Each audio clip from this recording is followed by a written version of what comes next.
Good afternoon, everybody, and welcome. My name is Anna Sabino. I'm the program director for College Diabetes Network. I'm here alongside with my colleague, Emily Cook, and we are super excited to have Dr. Jennifer Raymond here from Los Angeles. She's an endocrinologist interim division chief. And she's going to be talking to us today about telehealth for young adults in this kind of new normal, navigating your diabetes appointments and all things clinic stuff as a young adult, from appointments and checklists and whether or not mom and dad might be there. So a little bit about CDN. College Diabetes Network, for those of you who don't know, we're a nonprofit based in Boston when we're not remote. And our real focus is providing peer support and programs and resources for young adults. So kind of like that high school, college, young adult sweet spot. We have a chapter network of hundreds of students all over the country on campuses. There are still maintaining those chapters virtually now. But our goal really is to make sure that this kind of sweet spot niche students have everything that they need, the tools in their back pocket, from visiting an endocrinologist to an educator, to navigating their first college party. They're all prepared, ready to go. And we're excited to partner with clinicians like Dr. Raymond, who's part of our clinical research advisory committee, we're really thrilled to have with us today. And again, Jennifer Raymond, myself, Emily. Los Angeles hopefully is a little bit warmer than we are in Boston. But we're so excited to have this group of clinicians on board with us. So Jennifer, talk to us about, as a clinician, what are you seeing since this kind of big shift? I know a lot of your research and work, historically has been in telehealth, so this territory isn't quite so new for you, but are you seeing patterns, trends, as you're seeing multiple students, young adults a day? Tell us what it's been like for you. Yeah, so hi everyone, and thank you so much for having me. I'm really thrilled to be here. And as you mentioned, my research and clinical work really focuses on care for young adults with type 1 diabetes. So I've always been very honored and lucky to be part of CDN, and really happy to be able to speak to that today. So as far as experiences and patterns, as you mentioned, I've been doing virtual visits for about 6 years with young adults as part of research. And the things that we've definitely noticed are it's a process where the young adult is more easily able to join or participate in the visit, meaning that we see that you're able to connect more often and be able to, actually have your visit when there's a lot of competing demands like work and school and all the social things. And so that definitely is something we've seen. I actually also see, and this is just me, kind of personally, but we see it in the data. I find that virtual visits feel more comfortable in general, I think, for everybody, right? Like, it's kind of how we communicate in some other ways. And it's so much more collaborative and much more like a partnership working on your diabetes versus you having to come into the hospital and then sit in an exam room with me, which is kind of not as personal, and I don't think it feels as collaborative. And then I think the other thing that I often see, depending on the person, you may not know how to access your diabetes data. You might not actually, download your pump often or look at your meter or, even your CGM data. You might not look at that if those are one of the devices that you wear. So it's something that we definitely then kind of assess that and then teach people how to actually access their data, which I would say over the long term is actually a wonderful thing, because then that means you actually know if you would need to look at it, how to do that. And I think certainly in our data, but also clinically, I think there's been really high satisfaction for young adults for all the reasons that, you know, we would think. You don't have to drive, you don't have to take time from work or school if you're still able to do that virtually right now. You don't have to find parking if you live in Los Angeles. And so there are a lot of benefits to also being able to join kind of from wherever you are.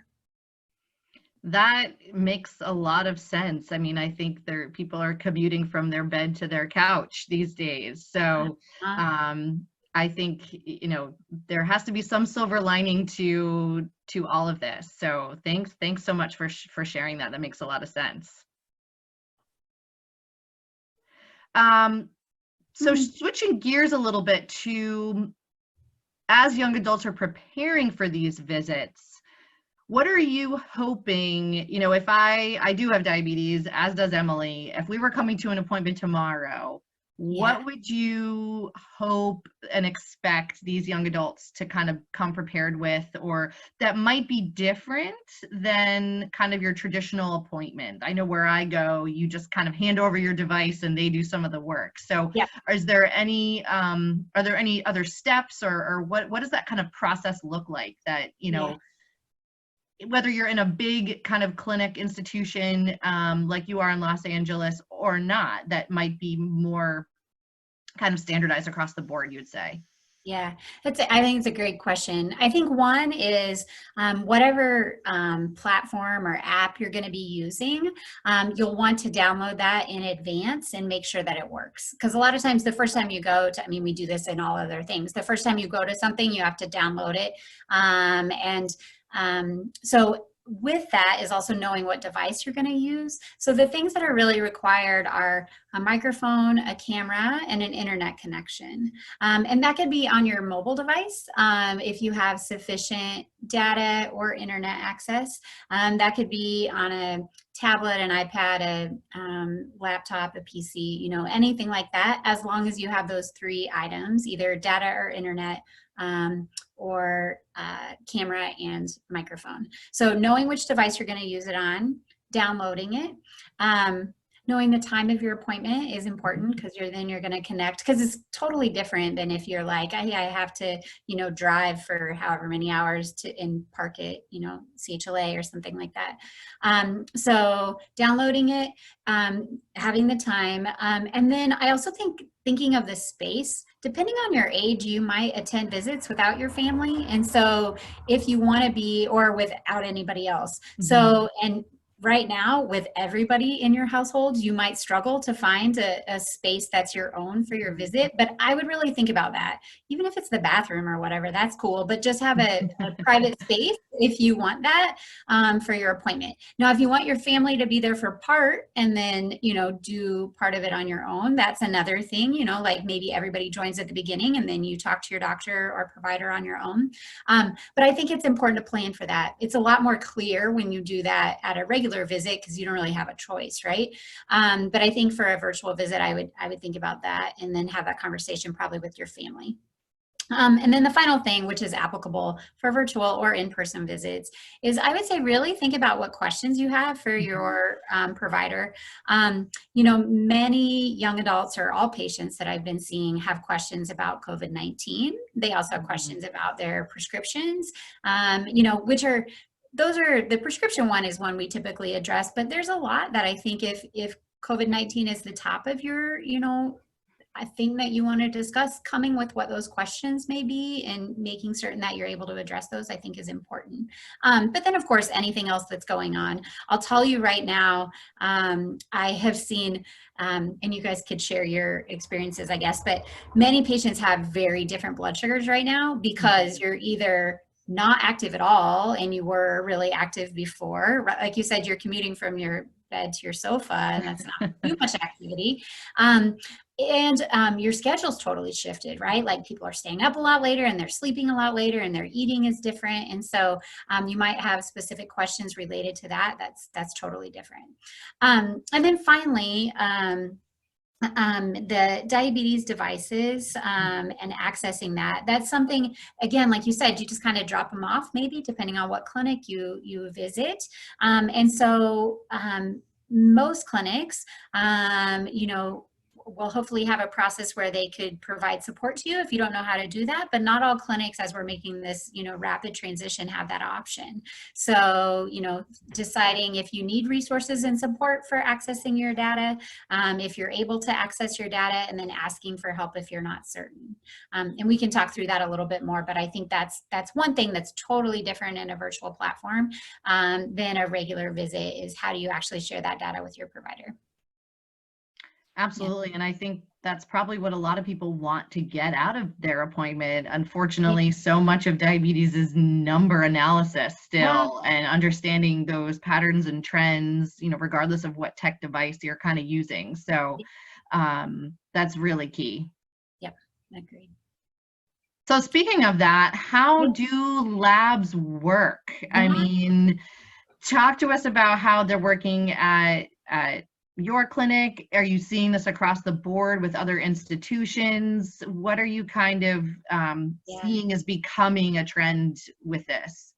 Yeah, great question. So I think right now, at least while in California, we're in a safer at home, state right now. And we're wanting people to remain physically distanced. And so for us, the physicians are just going through, and if there's something that critically needs to be addressed, then, certainly there are reasons to do labs. But for much that we do with diabetes, it would be, routine screenings or follow up on a lab or something like that are not too critical right now. And so we're not sending patients to have those labs drawn. I know we always get A1Cs. I mean, I think that's just part of diabetes visits always, right? In the pre-COVID state, when we did virtual visits, we would just send people to a local lab, or they would, do them in a local clinic. But currently we're not doing that, again, for the same reasons. Like, I think of and talk to patients about, the risk and benefit. If I can actually look at your blood sugars and make suggestions from that, I'm not going to do anything incredibly different than I would, from the A1C. And so we're not routinely doing A1Cs in our patients. And from talking with colleagues, it's pretty much the same. The one thing that is amazing, if you do have a continuous glucose monitor, we can look at time and range and even estimated A1Cs. I know that those are not accessible, to everyone, but certainly something that we're using in lieu of A1Cs when available, because you really are able to get that information, from the CGM download.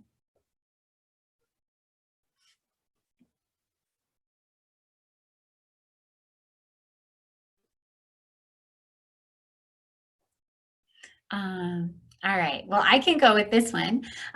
So is there preferred technology or ways for patients to share their data for appointments? So that's great. It's kind of what I had mentioned a little bit before.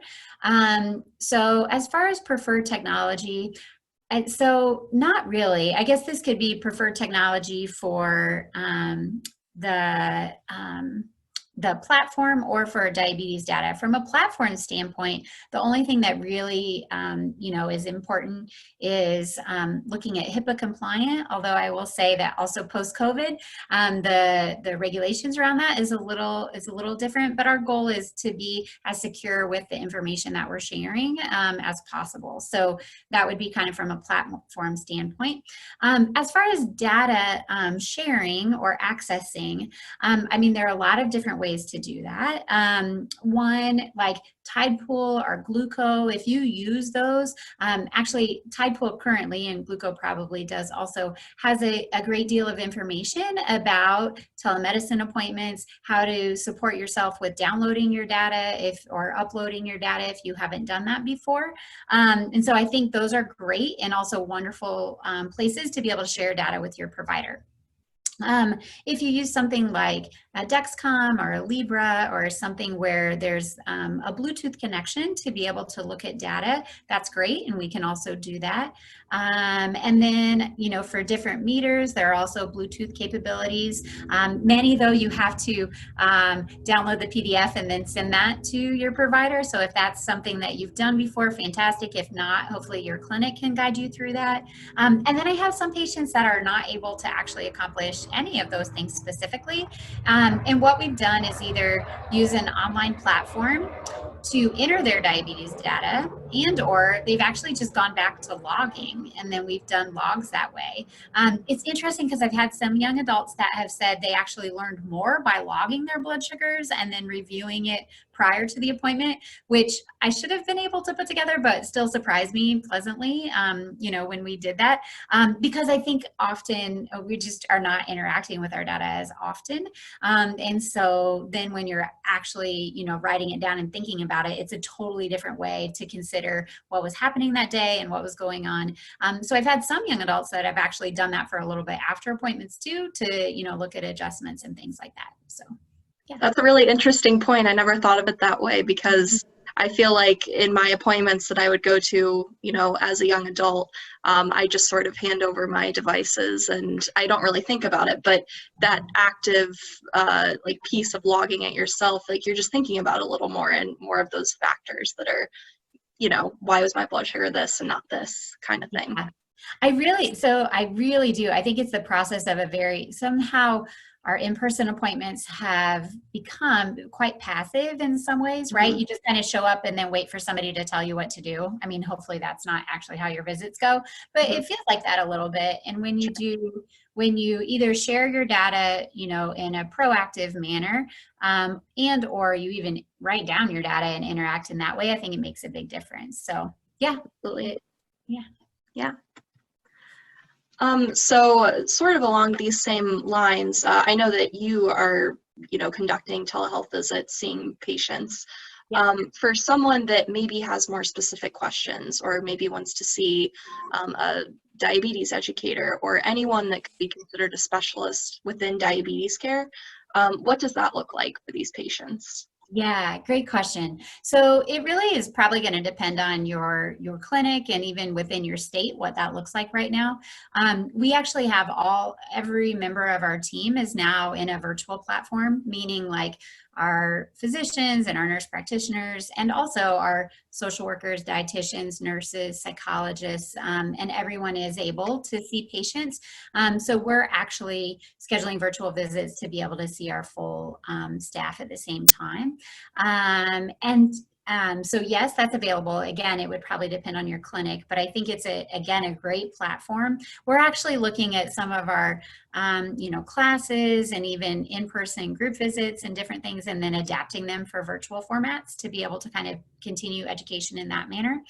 And then in regard to seeing other specialists, at least in our hospital, we have expanded to, all specialists in the hospital.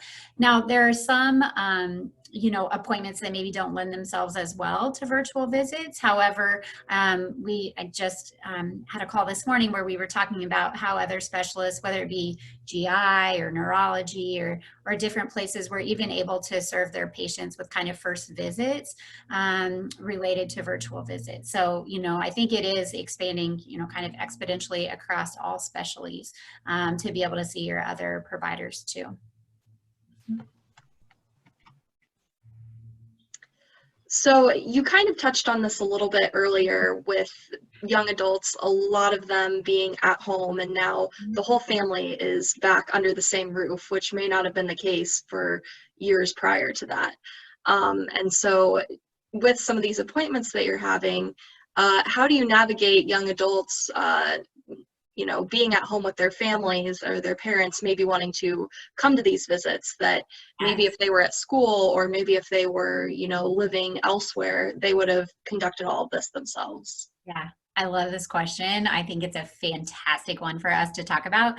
I have to tell you first, I had a patient a couple of weeks ago who was like, I just stay up all night and sleep during the day. I don't want to interact with my family. So not totally that I would recommend that, but I thought it was hilarious, and that was a very good coping skill for being back with your full family. So I think it's a really important thing. It's kind of like, any of your breaks from school, or maybe even the summer, or when you're doing different jobs, what does it feel like to move back in? And or even maybe you've lived with your family, but now everyone's at home and you're not leaving. So you have, you might not have the same private space, or you might not have the same time alone or with your friends or whatever that is. So I think a couple of things. I think one, openly having that conversation with your family is important, right? I think now everyone is needing time and space, regardless of your age, or your relationship with your family, because we're kind of all just in really close quarters. So thinking about like, cool, I'm going to go hang out and do this, and knowing what your needs are, as far as, you know, even if you can find a little bit of time separate from everybody, I think that's important. And that's just general, you know, life care. When you think about diabetes specific, I think it's also important, if you can, navigate the conversation with your family. Like, you know, I have been living somewhere else or not had you checking on my diabetes. And now you're asking me again, and that's kind of tough, right? Like, maybe they follow a CGM and then, you know, support you if you're having a low or something like that. So that's great. Maybe that's like as far as your kind of like crossing over of diabetes tasks goes. But maybe now, like, you're sitting down to meals and they're asking if you gave insulin and if you did whatever, or they see you in the kitchen and they're asking how many carbs you're eating or something, and you haven't had anybody around you like that, you know, recently. So I think the best is just to really like have that open conversation, and then really decide if there are things that are helpful, because maybe there are, then be really open to that, right? And if there are things that are not helpful or that actually make it more challenging for you, then be really open with that too. And also acknowledge that your parents and your family are just really, everybody's more anxious now and they're more worried about you, and you have diabetes, and so that gives them, you know, something else to be concerned about. So if you can, acknowledge where they're coming from. Like, there's a good intent and love behind that, but it might not be super helpful. So I think, you know, definitely just openly having that conversation is probably really important as far as that goes. Yeah. I will tell you though, again, the same young adult, like the same day I was seeing the young adult that then just like totally flipped her days so she didn't spend time with her family. I had another young adult though who said, like, my diabetes is the best it's ever been because I'm not challenged by like everything on campus and work and coming back and forth and sleeping weird hours. And he was like, and I sit down to more regular meals and my family's there and it feels more comfortable. And so he had found that it actually had totally shifted in a positive way. Although he had also talked with his family about what that was going to look like. But I do think probably just those conversations are really important to have.